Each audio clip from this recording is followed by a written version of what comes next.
मुरबाड तालुक्यातील नांदगाव येथील नागरिकांना बस सुविधा उपलब्ध नसल्याने याबाबतची माहिती आमदार किसन कतोरे यांच्यापर्यंत पोहोचवली। गाव तिथे बस सेवा मिळावी म्हणून आमदार किसन कतोरे यांचे सदैव प्रयत्न राहिले असून त्या प्रयत्नांमध्ये ते यशस्वी झाले आहेत। गाव खेड्यापाड्यात बस सेवा काही ठिकाणी नव्हती, तेथे आमदार किसन कतोरे यांनी बस सेवा सुरू करण्यासाठी पुढाकार घेतला असून आज अनेक गावात लाल परी दिसत असल्याने याचे पाठपुरावा झाल्याने गावागावात आता बस सेवा सुरू झाल्याने नागरिकांचा आनंद हा गगनाला भिडला आहे।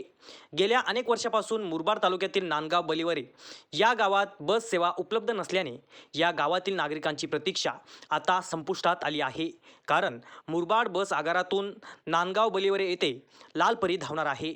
सदर बस सेवाचा शुभारंभ आज दिनांक 6 जुलै 2024 रोजी मुरबाड बस आगारातून आमदार किसन कथोरे यांच्या शुभहस्ते व त्यांच्या प्रमुख उपस्थितीत करण्यात आले आहे।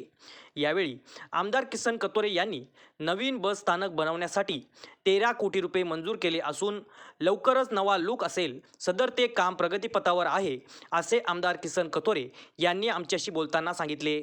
यावेळी नांदगाव येथे बस सेवा उपलब्ध झाली असून महिलांना 50% मोठा फायदा येथील महिलांना होणार असून येथील नागरिकांसह महिला भगिनींनी आमदार किसन कतोरे यांचे आभार सुद्धा मानले आहेत।